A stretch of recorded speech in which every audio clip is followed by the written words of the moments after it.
नमस्कार, माझे नाव सुजल तटकरे. शाळेचे नाव अभिनव विद्या मंदिर माध्यमिक. आज पुन्हा एकदा आलोय नवीन विषय घेऊन तुमच्या भेटीला.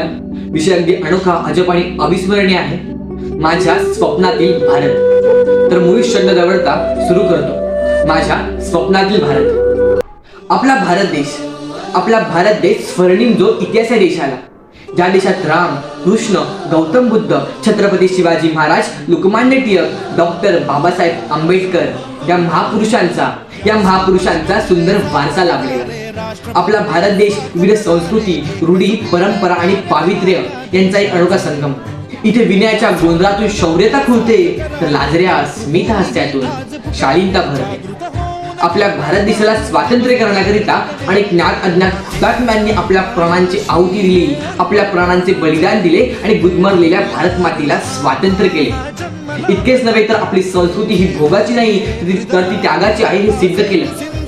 पण आता आज आपल्या भारतात अराजकता, धर्मांधरता, जातीयता, राष्ट्रवाद आणि स्वैराचार इत्यादी व्याधींनी आपला भारत देश जखडला आहे.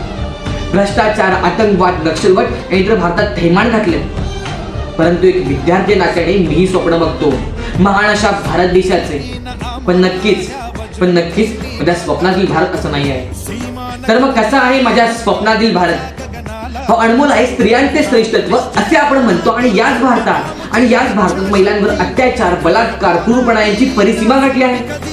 परंतु माझ्या स्वप्नातील भारतात स्त्रियांकडे वाईट नजरेने पाहण्याची, स्त्रियांवर अत्याचार करण्याची हिंमत देखील होणार नाही.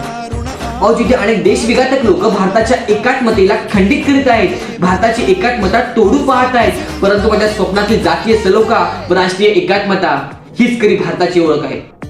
चाहे रंग रूप वेश भाषा अनेके, परंतु हिंदुस्तान के निवासी सभी जन एक है. इतकेच काय, माझ्या स्वप्नातील भारतात ज्ञानगंगा घरोघरी या उक्तीप्रमाणे प्रत्येक बाळकाला शिक्षणाचा हक्क असेल आणि प्रत्येक जण शिकून आपल्या देशाला महासत्तेच्या प्रगतीपथावर नक्की नेईल असं स्वप्न पाहिलंय मी.